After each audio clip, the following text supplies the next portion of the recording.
What is up, everyone, and welcome to some more F123 My Team Career Mode. Now, it has been a while since we've done one of these. I actually did record this video several weeks ago now, but I just did not have the opportunity to sit down and actually do the voiceover for it. So yeah, I'm doing that now. I won't bore you with the details of why I've been gone for so long, but basically just various health complications, that kind of thing. Feeling a lot better now, so hopefully we can get back to some regular uploading. We'll do a little bit of a sort of recap of everything that's been going on, just because I'm probably about as lost as you guys are. I've not really thought about this save in many weeks. But yeah, effectively where we are looking to score 100 points as a constructor over the course of the season. Wherever that ends up with us finishing in the Constructors' Championship is whatever, but we've been having immense difficulty scoring points this season because we've got, I think, 6 teams who week in, week out are typically faster than us. That is Alpine, Aston Martin, McLaren, Ferrari, Mercedes and Red Bull. And yeah, we don't seem to really be doing anything to sort of catch up with them.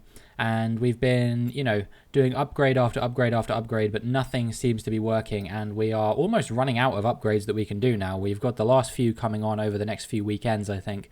None for this weekend, to my knowledge. But as we get into Zandvoort and Monza, I think the last few upgrades will be coming on the car. Doing a quick check here, seeing if there's anything that's so worn out that we need to replace it, and the answer is no. But yeah, very minimal number of upgrades left to do now. So if we can't progress up the field soon, we're probably not going to be perfectly honest, because, you know, once I've done these last few upgrades, there's not really much we can do after that, apart from just try and improve our pace. We always get good towards the end of the season anyway. You know, when you think back to last season, I got 2 wins in the last few races and everything, so I'm pretty optimistic about my chances of still getting the 100 points, even if things don't look super optimistic at the moment.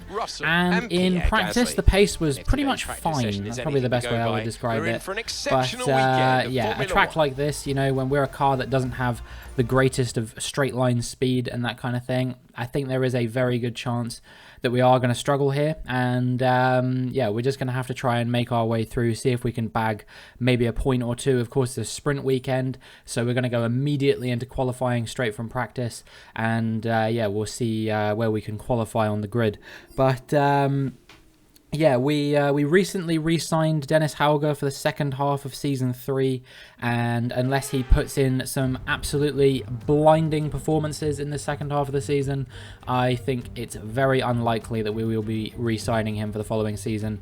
As per usual, I'm going to be looking at a pool of drivers to sign for the following season. Typically a driver that, you know, hasn't had a chance to mince it in the sort of top flight, but definitely has showed the potential that they might be able to do that. So I won't say any more on the matter at the moment, but that's kind of where we're looking.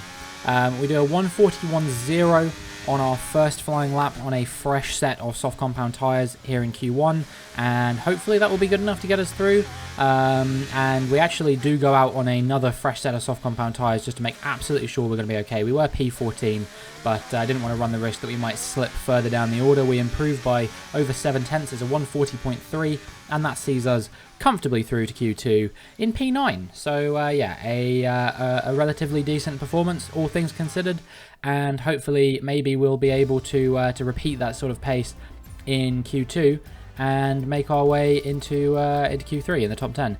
Dennis Hauger is out. He's P20. He joins Zhou Guanyu, Alex Albon, Logan Sargent, Enzo Fittipaldi, and Nick De Vries in the drop zone. But he is off the back row, so I guess that's all right. But he needs to start making Q2 at a minimum very, very soon on a regular basis. Once we get those upgrades on the car, he needs to be making Q2 at least. Unfortunately, we don't have a lot of personnel facility upgrades at the moment. That's going to be the sort of next priority once we've got these performance upgrades sort of sorted. Then it's going to be looking at personnel upgrades, that kind of thing. So here we are in Q2, just me left for the team now, and we do a 141.0 again. This time that's on a used set of soft compound tyres, however.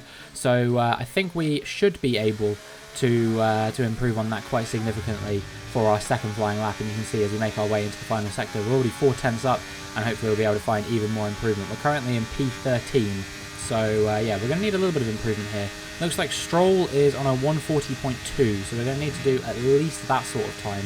So about a 7/10 improvement again is what we're looking for. 7 or 8 tenths is what we need as we go into the bus stop chicane. And well, we actually don't have the best of runs through here. We only improve by a couple tenths actually, and it's going to be 6/10 improvement. We cross the line. That would be a 140.4, I think, which will only be good enough for 13th. So we are out in Q2, and we will not be taking any further part in qualifying.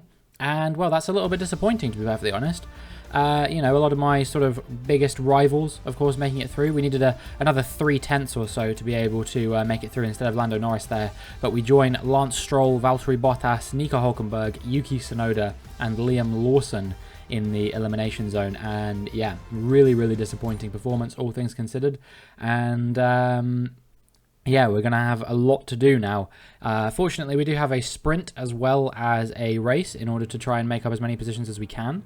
But like I said, I do anticipate that the AI will be significantly faster, at least in a straight line, compared to us. We do win the rivalry with Esteban Ocon. So yeah, we'll need to review the difficulty. I don't know what difficulty we're currently running on and what difficulty we're supposed to be, but we will review that for the following race in the Netherlands. And make sure that we're racing on the right sort of difficulty. But yeah, winning the rivalry over Esteban Ocon, pretty solid considering that I think the Alpine is definitely a faster car than us at the moment, or we're you know, we're sort of around the same sort of pace. We have a lot of resource points, but nothing to spend them on at the moment either. So yeah, a little bit annoying, but maybe if there's a regulation change, we'll be able to do something. And now it's time for us to get into the sprint. Welcome to today's sprint. This is shaping up to be another fantastic weekend.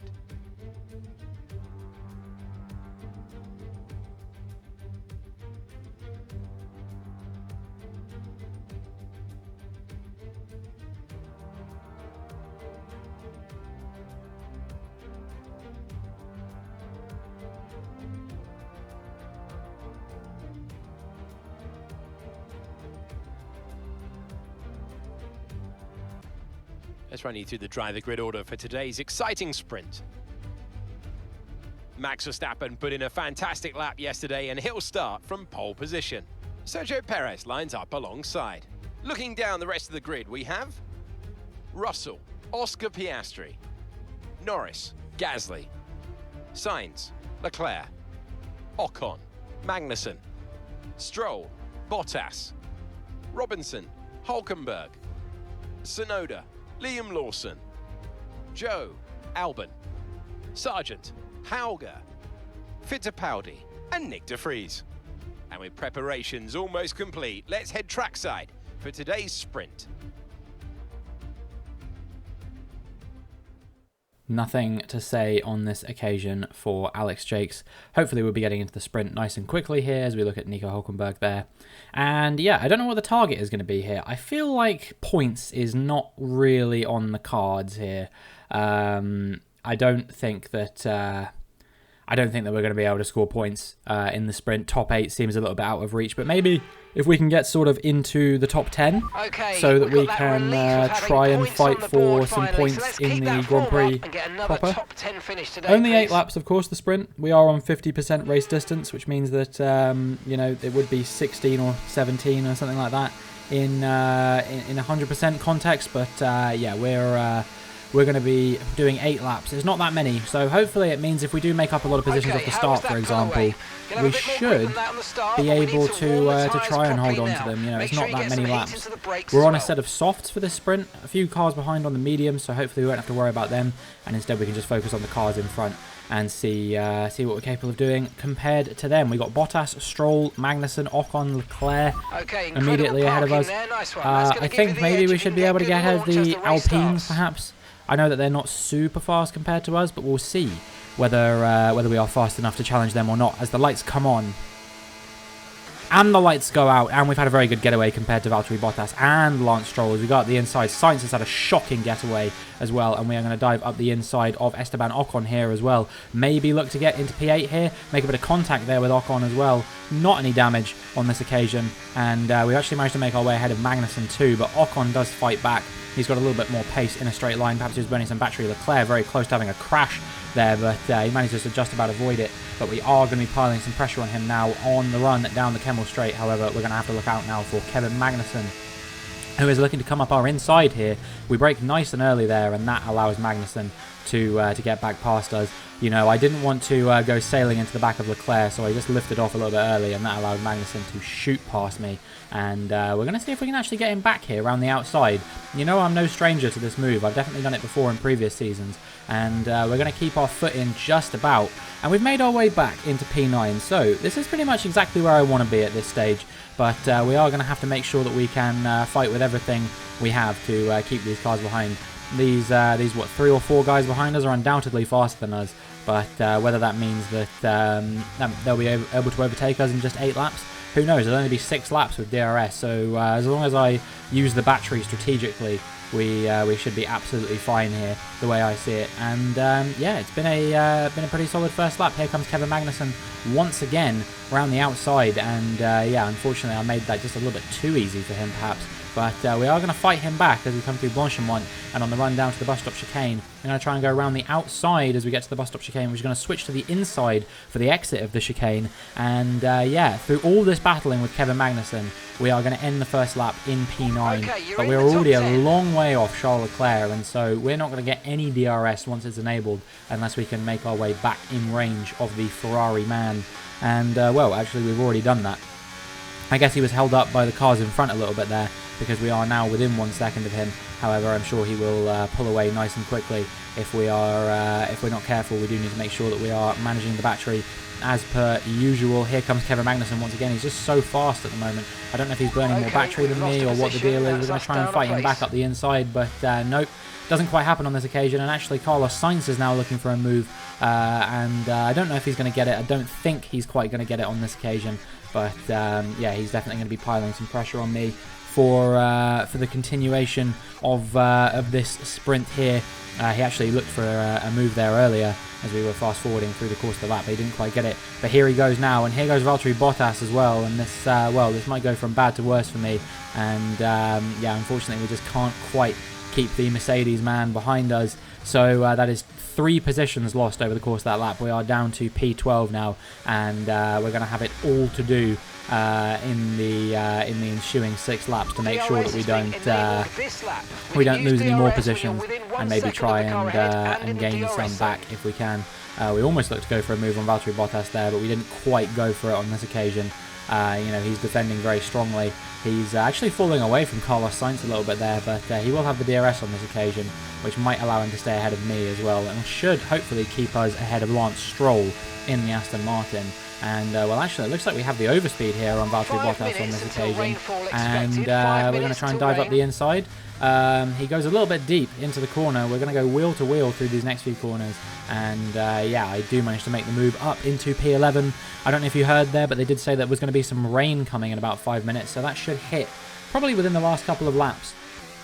That can actually be quite inconvenient for us thinking about it, because there's definitely not going to be enough laps that it's worth pitting onto a set of intermediate tyres, for example. But it definitely could hamper our progress a little bit, and maybe make us drive a little bit slower. I know on last year's game, the game definitely had an issue where the AI was significantly faster than you when you were on the wrong set of tyres, so to speak.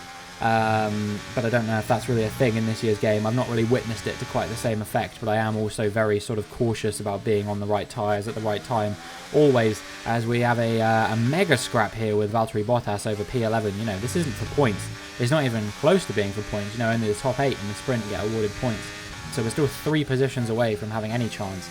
And, well, unless there's any kind of DNF or anything like that, I would say it's pretty unlikely that that is going to happen. Here comes Lance Stroll on this occasion, actually. I was going to say it's Bottas again, but it's not. It's Stroll. He's managed to get ahead of Bottas, and we're going to have to fight like mad to keep him behind. But we do just about manage to keep him at bay on this occasion. But yeah, it's a really, really intense race right now. The rain has started to fall a little bit as we make our way onto the penultimate lap here, lap 7. And well, the track is getting pretty wet. You can see that I'm clearly having to take these corners a little bit slower, brake a little bit earlier than I would have liked, and DRS has now been disabled. If we were going to pit, now would be the time, but with only 1 lap left, I would say there's not really much point. You can see I'm sliding about all over the place like I was on an ice rink, and yeah, it's not very nice the conditions at the moment. Stroll is 5 seconds down on us.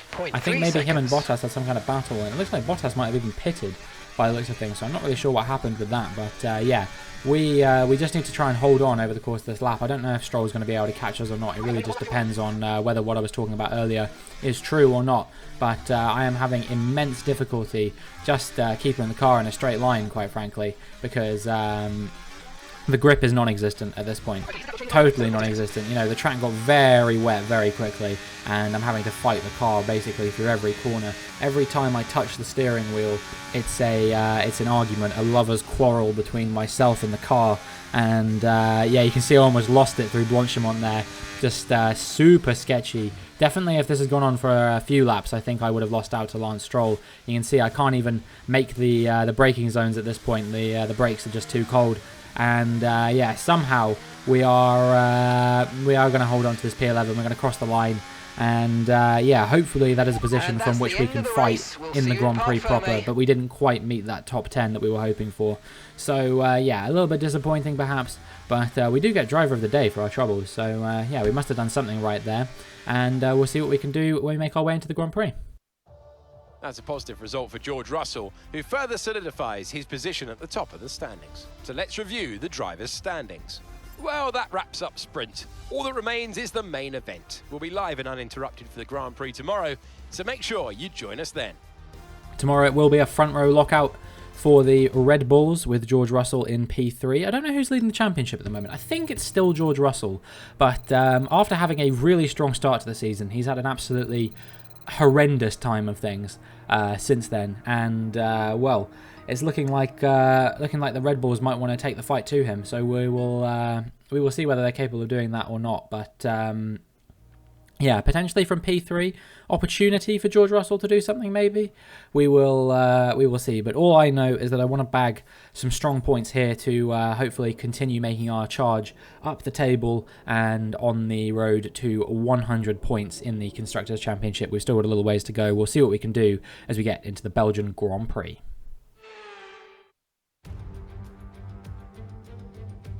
It's the Belgian Grand Prix, the site of the maiden victory of the Jordan team in 1998. The venue that Michael Schumacher made his debut in Formula One. There is so much history here amongst the beautiful nature. Today we go racing through the Ardennes forest. 4.3 miles of long straights, fast corners and huge elevation changes. The Turn 1 hairpin at La Source is straight into Eau Rouge, eventually climbing into Raidillon. It is an opening salvo like no other. Let's run you through the driver grid order for today's exciting race. It's Sergio Perez on pole today, edging out Max Verstappen, who will start from P2. Moving on to the rest of the grid, we have Russell, Gasly, Norris, Ocon, Leclerc, Magnussen, Sainz, Robinson, Stroll, Albon, Hülkenberg, Tsunoda, Oscar Piastri, Hauger, Fittipaldi, Liam Lawson, Sargent, De Vries, Bottas and Zhou Guanyu. It's almost time for those 5 red lights to go out then. Let's see who can prevail today. And I'm joined once again by Anthony Davidson to bring you the lowdown for today's race. Let's talk about Robinson. What do you make of their performance so far this season? Well, the atmosphere within that team seems very positive at the moment. Everyone seems like they're in great spirits and having a lot of fun doing what they do, and that's definitely contributed to the performances we've seen. Okay, here we go. I know what you can do. Don't let me down. So it's going to be a one-stop soft medium. Looks very doable. You know, with all these tyre wear upgrades, it's basically only going to be soft medium one stops with the occasional medium hard, I would say. This is why I actually prefer racing on 100% distance Grand Prix, because it makes the tyre strategy far more interesting in my opinion. Let's get the car But unfortunately, if you watch either of my F1 2021 videos that I did about 3 of them, I think. I did attempt to do some 100% distance in those videos, and well, they just ended up being far too long. You know, they were sometimes an hour or more, and well, that just feels like a little bit too long. You know, even a video that exceeds 40 minutes, I feel like I'm getting greedy with those when there's a sprint or something like that. So it just feels like it'd be a bit too much. But here we go as we get ready for the lights to come on.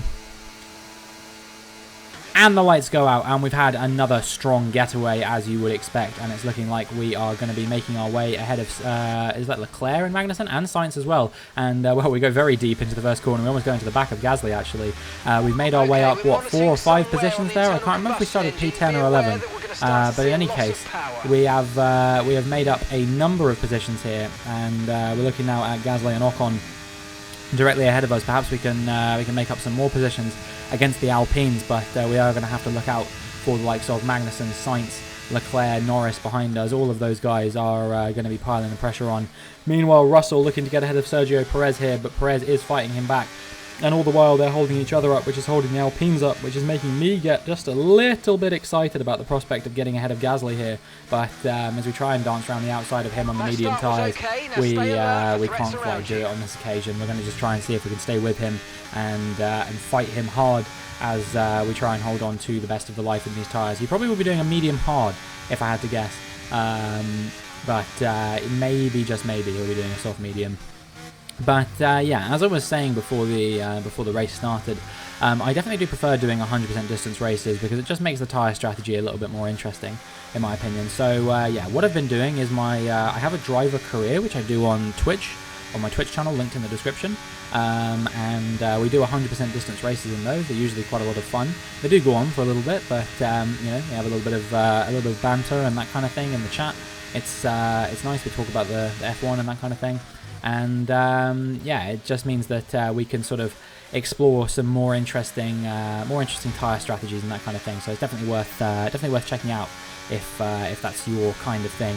But anyway, we are now on to lap 2. We're still holding on to P6 for the time being, but I'm gonna have to try and do everything we can to make sure that we stay in range of these cars in front. And it's looking like as we get to the DRS detection point, we've just fallen outside of the DRS range of Gasly, and that is going to leave me incredibly susceptible to Magnussen behind. Yeah, no DRS. We're already down to 50% battery as well. We've been burning quite a lot to try and stay with them, and it still didn't work. So this is basically the worst case scenario for us as Magnussen overtakes. We almost get overtaken by Sainz there as well. We just about managed to keep him behind, but I don't think that's the last we're going to be seeing of him as we make our way through lap 3 at the moment.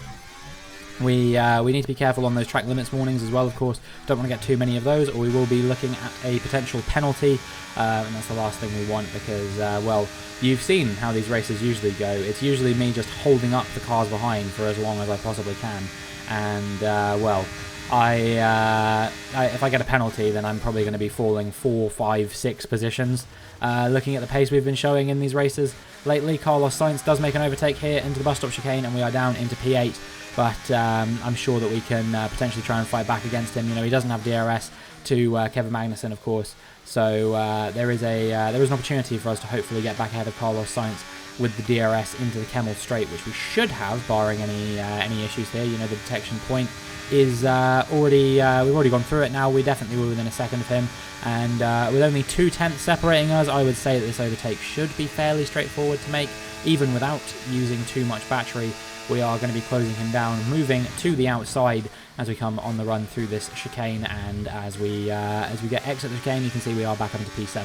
So a strong overtake from us, using the DRS to our advantage, and now we are just going to have to try and hold on to P7, 6 points for as long as we can. But you know, the high life up in P7 will not last long before we come under a bit more pressure from the cars around us. Here comes Carlos Sainz now, and he is going to be making his way past us with the DRS. A very trivial affair for him, and we're fallen down into P8. So yeah, a little bit disappointing for us because I did want to try and fight back against Carlos Sainz for as long as I can, but he's overtaken us in probably the best position for him to do it. And I would say that it's going to be a little bit more tricky for me to get back past him, because I reckon that he might actually break out of my DRS range by the time we get to the next DRS zone, if I had to guess. But we will see. you know. I'll see if I can hold on for as long as I can hold on as we come on the run through Pouan now. We are just going to try and do what we can to keep the cars behind at bay, but Norris is actually super close to us right now, and I wouldn't be surprised if he maybe looked for a bit of a move up the inside here. And, well, we go very, very deep, actually. We didn't want to make contact with Norris on the turn-in, and that has allowed Leclerc through as well, and perhaps I'm too nice as we make another track limits warning there as well. So, yeah, we're running out of track limits warnings to take now. Take one more, and that's going to be a penalty. And here comes Lance Stroll as we make our way onto lap 7 as well, or actually we're making our way to the end of lap 7.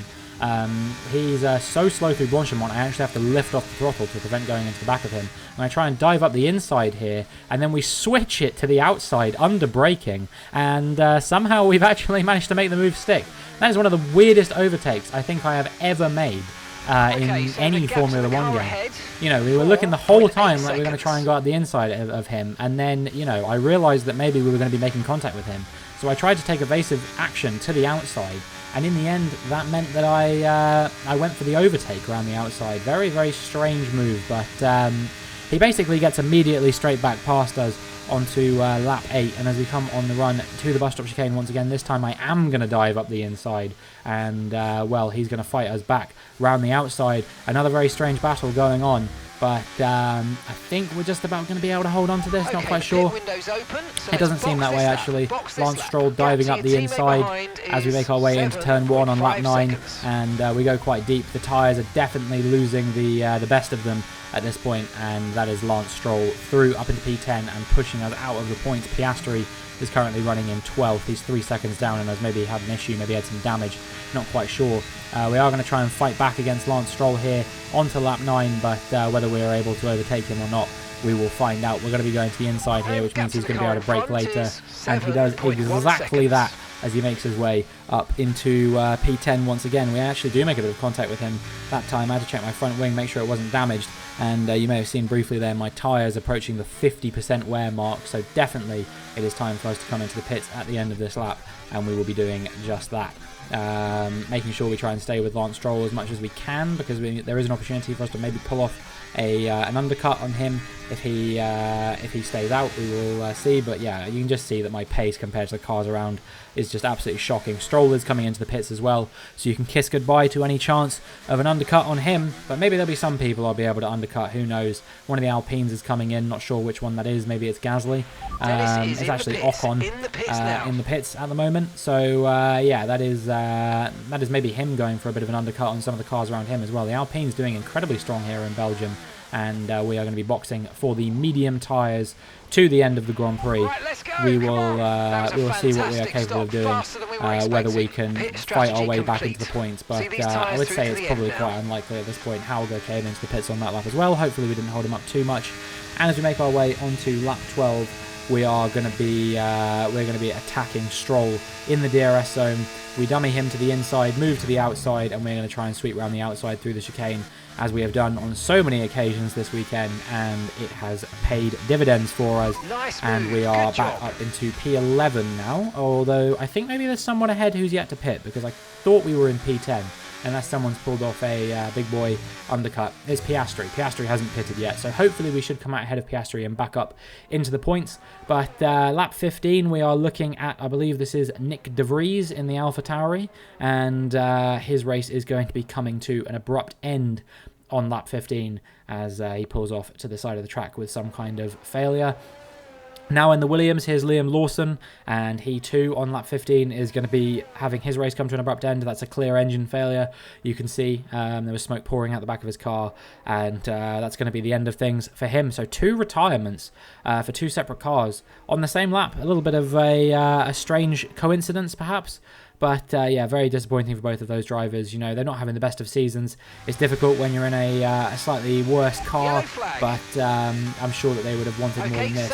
And perhaps unsurprisingly, with multiple cars stopped on track, there is a safety car deployed, and that is going to allow me actually to catch up to Leclerc and Sainz, who are quite a long way ahead. So yeah, maybe this is an opportunity for us to make up a few positions. Perhaps we can get more than P10, you know, more than 1 point in this race would be absolutely fantastic. And as we make our way onto the end of lap 18, you can see I am right on the back of these guys. It's Sainz, Leclerc, Norris directly ahead, and then I believe Magnussen in the Aston Martin is in P6. So yeah, an opportunity for us to maybe gain a few positions here. We are burning battery. We absolutely punched it out of the bus stop chicane. I am very eager to make as many positions up as we possibly can. As we dive up the inside of Carlos Sainz, we attack him, but we go a bit too deep, and he is going to fight us back. He is on those hard compound tyres. We're, of course, on the medium compound tyres, one of the only cars on the medium tyres in the immediate vicinity, at least. And yeah, we are going to try with the DRS. Actually, we won't have the DRS yet, will we? Not for another couple of laps, so we'll have to wait till lap 21 to try and get ahead of Carlos Sainz here. And yeah, I don't think I'm going to be able to make the move on this occasion. So there's going to be Carlos Sainz staying in P9, myself staying in P10. I am desperate to make up as many positions as I can, grab as many points as I can, but I think we're running out of opportunities, unfortunately. And indeed, you can see as we make our way onto the final lap of the Grand Prix, we are yet to make that elusive overtake on Carlos Sainz or either of these Ferraris. The car in front of Leclerc, which I believe is Lando Norris, has broken away a little bit. We've broken away from Oscar Piastri. Shouldn't have to worry about him. It's going to be a three-way battle for P8 between the two Ferraris and myself. We had a bad run up Raddy on those, so it's not looking like it's going to be possible for us to make these overtakes. Sainz has just a bit too much pace. He is catching his teammate. Will his teammate be able to keep him behind or not? He's locked up. Leclerc is locked up. He's gone deep into the chicane, and that has allowed both Sainz and myself to make an overtake. Leclerc down into P10 now, myself up into P9. And if we can hold on to this, then we will be taking 2 points home from this Grand Prix. Not quite what we would have wanted, but hopefully with the upgrades coming onto the car, we should be able to battle hard in the ensuing races after this one. We will see what the future holds for us. Sainz now breaking away quite significantly. I don't think we're going to be able to catch him before the end of the Grand Prix, but I don't think it's going to matter because we're still going to be bagging a couple of points here, and I think that's the best we can do. But we do need to make sure that we can keep Leclerc behind just for these last few corners as we make our way into the final sector now. You know, he did have that lockup, of course, but I still think he's going to have quite a lot of pace. He is in a Ferrari, and maybe he's held onto his battery better than me. You can see he's gaining and gaining and gaining on me on the run to Blanchimont at the moment, but we should have a little bit more pace through Blanchimont. I typically do compared to the AI, and indeed you can see that we've gapped him just a tiny bit. He does maybe look for a little bit of a move. We were just briefly alongside one another, but I think we're going to be able to hold on to this. It's not going to be a big margin in it, but we do hold on to P9, and that is 2 hard-earned points here in the Belgian Grand Prix. What a crazy race that was! What an absolutely wild race, and yeah, I'm happy to grab just a couple points from this one, and hopefully we can get a strong result in the following race in Zandvoort. A difficult race then on one of the all-time classic circuits, but they've persevered to take the win here today. Anthony Davidson, how do you think they were able to set themselves apart today? I feel like consistency was probably the key today. There's being quick, and then there's being quick lap after lap after lap. If you can do that, you can capitalise on other people's errors without making many of your own. And that's an approach that can push you a long way up the field. Red Bull are our winners today after showcasing some incredible driving. There's been a huge push from them lately to stay competitive with the other teams, and they're certainly proving themselves. Well, Verstappen managed to run home in P1, marking out a very big win for his championship chances. You know, he wants that third world championship that, of course, in this series he has yet to achieve. He beats out his teammate Sergio Perez, and also the Alpine of Esteban Ocon will be picking up some very hard-earned points for Alpine. Disappointing for us, actually, to see Alpine up on the podium, because they're one of the teams that we're hopefully competing with in the championship, and that might have just got harder after a race like that. It was not the best weekend for our championship leader, and their advantage at the top has been reduced. So let's have a quick look at how the drivers' standings have changed. Let's focus on driver of the day, Anthony Davidson. Who do you pick? Often my go-to would be a driver who's managed to pull off an especially impressive feat during the race. However, in this instance, I was more impressed by Max Verstappen's solid, clean driving throughout the event. It's time to check out the constructors' standings. Red Bull take over as championship leaders. After an event like that, who knows what the sport has in store for us next time? Be sure to join us again as we continue to bring you the latest excitement in Formula One. Well, after bagging something ridiculous like 130 points from the first 5 races, George Russell is now only leading the championship by 3 points. He is 3 points ahead of Max Verstappen after a race like that. He could not hold on to the podium. He would have wanted to have been challenging for the win, I imagine, but instead he couldn't even keep an Alpine behind him as Ocon came home in P3. Meanwhile, nothing's really changed in the championships for us. We're still P7 in the Constructors. I would wager to say that is probably where we're going to finish, unless one of these teams that is behind us at the moment makes a significant improvement over the next few races or so, or we make a significant improvement and manage to catch up to. It's probably going to be Alpine, Ferrari, Aston Martin. I would say the top three are probably out of sight for us on this occasion, but maybe P4 in the championship is still achievable for us. That would be our best result ever if we did achieve it. But you know, we've got a long way to go till then, so I'm not going to try and think about that one too much. But in any case, you know, a decent result for us. I'm not going to complain too much. You know, we're still improving the car at the moment. The big upgrades should hopefully be on for the next race. We need them on for Monza, otherwise Monza is going to be probably the hardest and most humiliating race of my Formula 1 career. But yeah, we definitely have a lot to look forward to. And well, your patience will soon be rewarded, I hope, if the upgrades do manage to work. Here's that overtake on Lance Stroll again. You can see, look into the inside, switch to the outside. Absolutely beautiful. One of the most creative overtakes I think I've ever done in my entire life. You couldn't teach an AI to do that. Yeah, I'm very, very happy with that, and I'm sure that one will end up on TikTok. In any case, yeah, I'm just pleased to be back more than anything. I think is the main thing for me. You know, after a long time off, it was sort of difficult to sort of psych myself up to be able to do this again, because I was anxious about, like, you know, what if I've lost it? What if I can't sort of do that kind of thing anymore? And well, it's reassuring to know that that doesn't appear to be the case. So yeah, pretty happy with that, and hopefully we should be able to get some videos out regularly. I don't know if they'll be daily going forward anymore. I know you guys have been used to that in the past, but unfortunately, you know, I'm looking to start a new job soon and that kind of thing, so might not be possible for me to do daily videos anymore. This certainly will be my sort of my number one priority outside of working and that kind of thing. So yeah, maybe we'll be able to still maintain the daily videos, but if I do need to not do that for whatever reason, then obviously I'm not gonna push myself to a level that I'm not comfortable with. Next up, of course, is the Dutch Grand Prix in Zandvoort. We'll be reviewing the difficulty to make sure that we are definitely on the right one for the following Grand Prix. And yeah, I'm hoping that these upgrades will maybe allow us to start fighting at the front again, at least contending for a podium maybe, or something like that. That's got to be the target, I would say. But for now, that is going to be it for this video. If you enjoyed, please make sure you like and subscribe. It was great to be back. I hope you enjoyed, and hopefully I will see you in the next one.